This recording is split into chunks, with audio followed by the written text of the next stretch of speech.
8% of $440,600 is $35,248. That is the paper gain on a home priced at the June 2026 median existing home sales price reported by the National Association of Realtors. Now charge the house an illustrative 1.5% maintenance reserve, or $6,609. Add roughly $3,030 of property tax and $2,003 of homeowners insurance. Your $35,248 gain falls to $23,606, or about 5.4% of the home's value. And that is not the final return.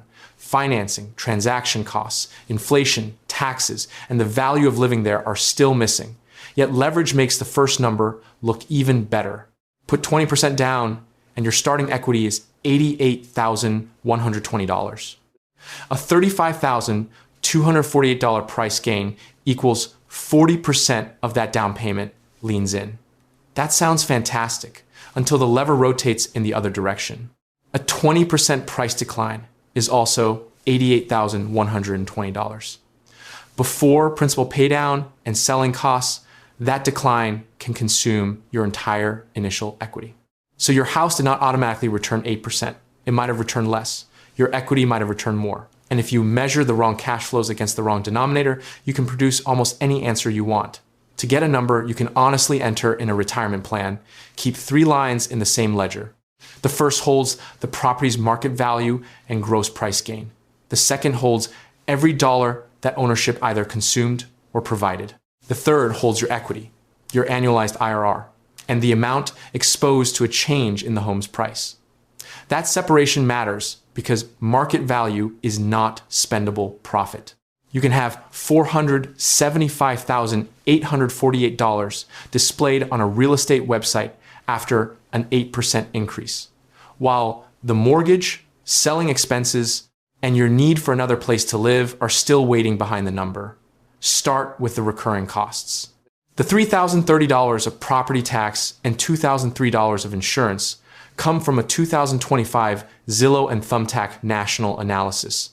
Your actual bills may be wildly different. Property tax is local. Insurance can change by thousands across state lines. And an HOA can add another expense that this example does not contain. The same analysis estimated average maintenance far above the $6,609 used here. I am using the lower 1.5% reserve because the goal is not to make homeownership lose an argument. The goal is to see whether the 8% claim survives reasonable accounting. Maintenance also refuses to behave like a neat annual subscription. You may spend $1,500 one year, then replace an air conditioning system or roof the next. An annual reserve makes the budget readable, but your return calculation should use the dates when the cash actually left. That timing changes IRR. Losing $12,000 near the beginning of ownership is more damaging than losing the same amount shortly before sale because the earlier money had more time to compound elsewhere. There is one trap here. If you record an annual capital expenditure reserve and then record the full roof replacement again, you have charged the house twice. Use either the reserve as a planning estimate or the actual repair history as your final record. Once you have the real bills, replace the estimate. Utilities deserve the same fairness. A report may describe electricity, internet, or water as a cost of homeownership, but a renter may pay those bills too. Only charge the owner for the difference between the two housing arrangements. Otherwise, you are comparing a fully loaded house with a strangely magical apartment where the lights run on optimism. The next charge appears when you attempt to turn the paper gain into cash. Freddie Mac says buyer closing costs commonly run between 2 and 5% of the purchase price. Selling costs vary with representation, location, transfer taxes, concessions, and the contract. For an audit, testing a total round-trip toll between 6 and 9% is reasonable, then replacing that range with your closing disclosures and seller net sheet. On the $440,600 home, an 8% round-trip toll is more than $35,000 when measured across the purchase and eventual sale values. That is roughly the same size as the entire visible first-year appreciation. In our model, you put down $88,120 and pay buyer costs of $8,812. Your day one cash investment is therefore $96,932. The home rises 8% and is sold after 1 year. Seller costs consume 6% of the sale price. After paying the remaining mortgage, your terminal equity is about $98,800. Once the year's ownership cash flow is included and comparable rent is credited, the economic return is around -8%. Dryly, the house price rose 8%. Your modeled equity return was -8%. Both statements can be true because they are answering different questions. A cheaper transaction could move that result above zero. A higher cost sale could make it worse. The point is not that every 1-year owner loses money. The point is that a short holding period gives transaction friction very little time to spread itself out. By the way, if you want Lazy Investor to keep auditing housing claims this way, clicking subscribe helps a lot. Thanks to everyone who does. Holding longer gets you past some of that friction, but it opens the mortgage statement, and the mortgage statement creates two opposite accounting mistakes. Our 20% down payment leaves a mortgage of $352,480. At a rounded 6.5% 30-year fixed rate, principal and interest are about $2,228 per month, or $26,735 during the first year. Only about $3,940 of those first-year payments reduce principal. Roughly $22,800 is interest. Principal is not a permanent expense because it reduces the loan balance and returns through your equity at sale. But principal is not free profit either. It came from your bank account. If you subtract the full mortgage payment as an expense and later calculate sale proceeds using the lower loan balance, principal has been counted correctly, once as cash leaving and once as value returned. If you subtract principal permanently and then celebrate the same principal paydown as an additional gain, you have counted it twice. The reverse error happens when every mortgage payment is described as forced saving. Most of the early payment in this example is interest, and interest does not wait for you at the closing table wearing a tiny name tag that says equity. Once the loan is handled correctly, leverage earns its moment. The home's $35,248 appreciation belongs to the property before the lender receives the remaining balance. Because you controlled $440,600 of property with $88,120 down, the price gain was 40% of initial equity before costs and debt service. That is a real leverage advantage. Dismissing it would be as incomplete as calling appreciation the final return. But the lender does not absorb the first price loss. If the home falls 20% immediately, its value drops to $352,480, exactly equal to the original mortgage. Selling costs can then require you to bring money to closing. No crash prediction is required for that arithmetic. FHFA data for early 2026 showed national appreciation slowing while some regions were already negative. A national average does not protect the one address containing a large share of your net worth. At this point, a debit-only ledger makes the house look terrible. Maintenance, tax, insurance, interest, and transaction friction are leaving. Leverage is magnifying the downside. The index fund is sitting nearby looking very pleased with itself. Pause. There is still an empty line in the ledger. Where did you live? If you owned and occupied the home, the property delivered housing every day. Ignoring that service would be like analyzing a dividend stock while deleting the dividends because you spent them. The Bureau of Economic Analysis values owner-occupied housing services by estimating what owners would have paid to rent comparable homes. For 2025, that imputed rental value was approximately $2.5 trillion across the economy.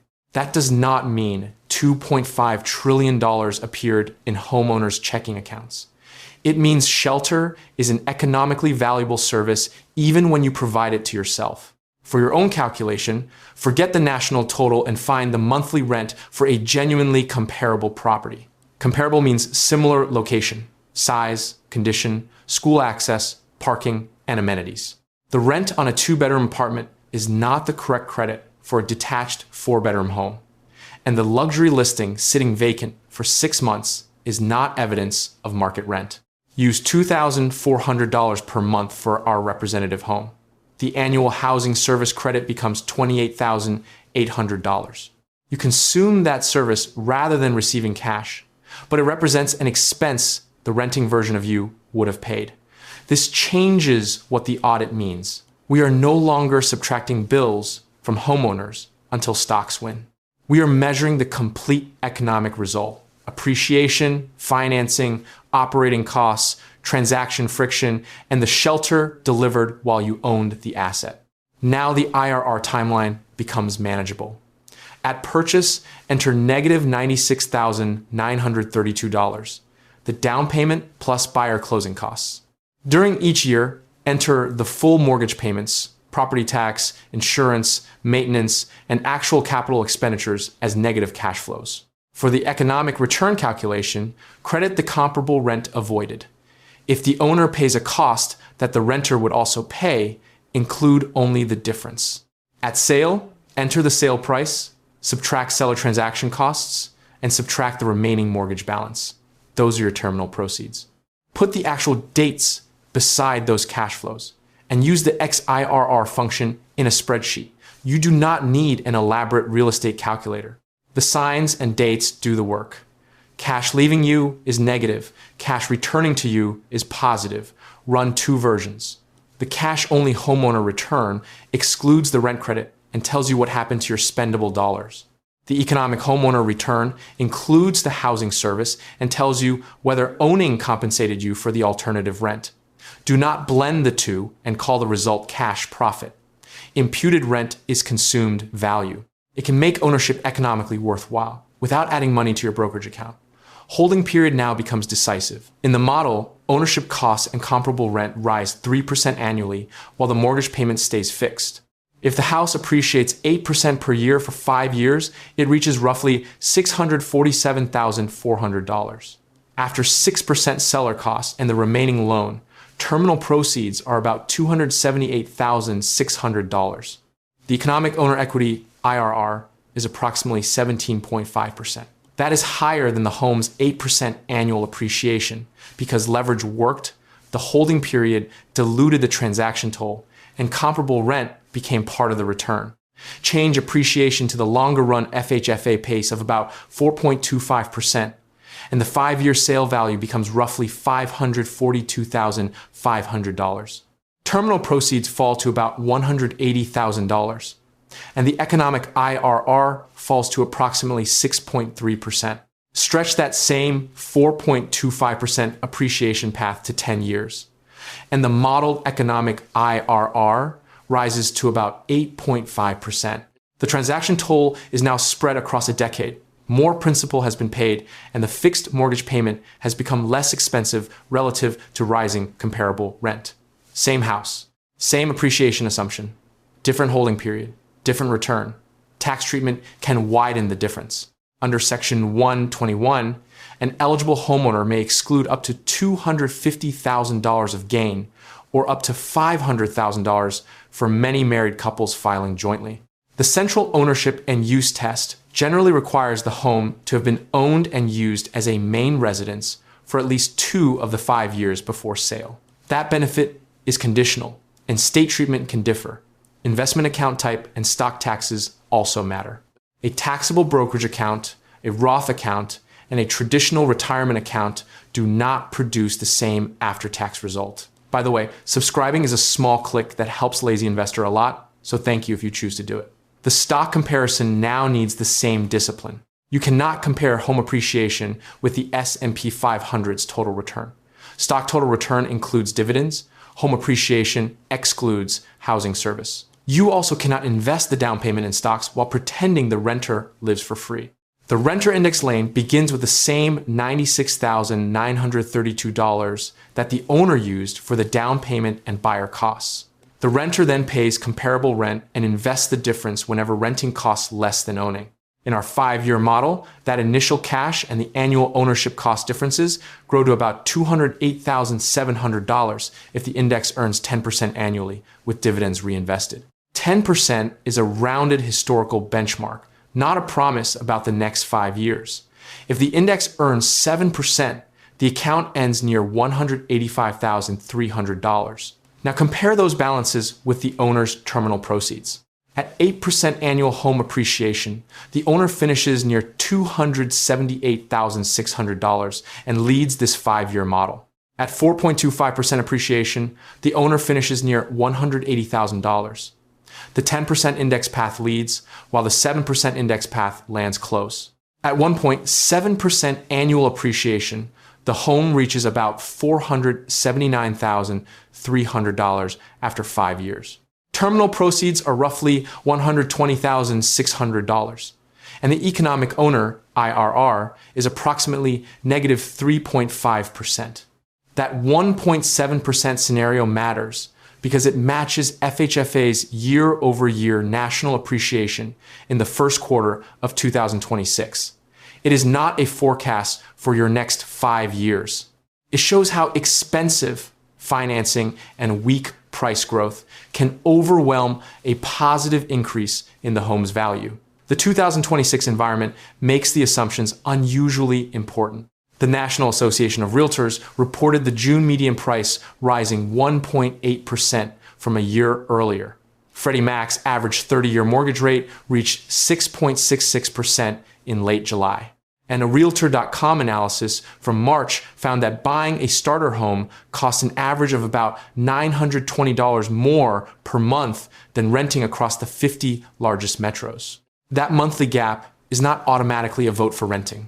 It is investable cash only if the renter actually invests it. If the difference disappears into upgraded cars, vacations, and delivery fees, the spreadsheet may crown renting while the bank account quietly votes for the house. Forced saving, therefore, has behavioral value. A mortgage can convert money that might have been spent into equity. That benefit belongs in your personal decision, although it is not an extra asset return produced by the building. Long-run evidence explains why neither side gets a universal victory. FHFA data since the early 90s imply nominal national home price appreciation around 4 to 4.5% annually. After inflation, long-run real price growth has often been closer to 1 or 2%. Stocks have historically delivered around 10% nominal total return and roughly 6 to 7% after inflation, depending on the period. But that includes reinvested dividends and comes with market prices that can fall violently while you are watching. Research covering advanced economies since the late 19th century found real total returns on housing and equities averaging around 7%. Housing reached that result not through extraordinary price appreciation, but through the rental yield component. Its measured volatility was lower than equities, although housing indexes are smoothed by infrequent transactions and appraisals. Your house may not display a red price every afternoon, but concentration, leverage, maintenance surprises, and the inability to sell one bedroom at a time are still risks. The sensitivity table, therefore, has no permanent winner. 8% home appreciation can produce a leveraged equity return far above 8% when you hold long enough and local rent is valuable. The same visible 8% gain can produce a loss when you sell quickly. Moderate appreciation can compete with a lower stock return path, while weak appreciation and expensive financing can leave the renter index lane far ahead. A 20% decline changes more than the performance column. It can erase your initial equity, restrict your ability to move, and force your employment and housing decisions to wait for the market. Leverage changes both upside and risk. Any scorecard showing only the first half is unfinished. Your home also does not need to defeat the S&P 500 to be a good purchase. You may rationally accept a lower financial return in exchange for control over the property, predictable tenure, the ability to renovate, access to a location with limited rentals, favorable tax treatment, and protection from a landlord ending the lease. Those benefits become dangerous only when lifestyle preferences are presented as guaranteed investment alpha. The kitchen you love may be worth paying for. It does not need to pretend it compounded at 8%. And the equity shown at sale has one final dependency. If you spend the proceeds, you surrender the shelter. You may buy another home, begin paying rent, or downsize and release part of the capital. Your spendable wealth is the amount left after the next housing decision, not every dollar on the closing statement. The house is either a wealth decision or a lifestyle decision. Pretending it's both is how the math breaks. At the next dinner party conversation, report the numbers separately. Your property price rose 8%, your after-cost owner equity, IRR was whatever the dated cash flows produced, and you also consumed a measurable housing benefit. A lower return can still be the right choice, but now the number is honest enough to build your future around.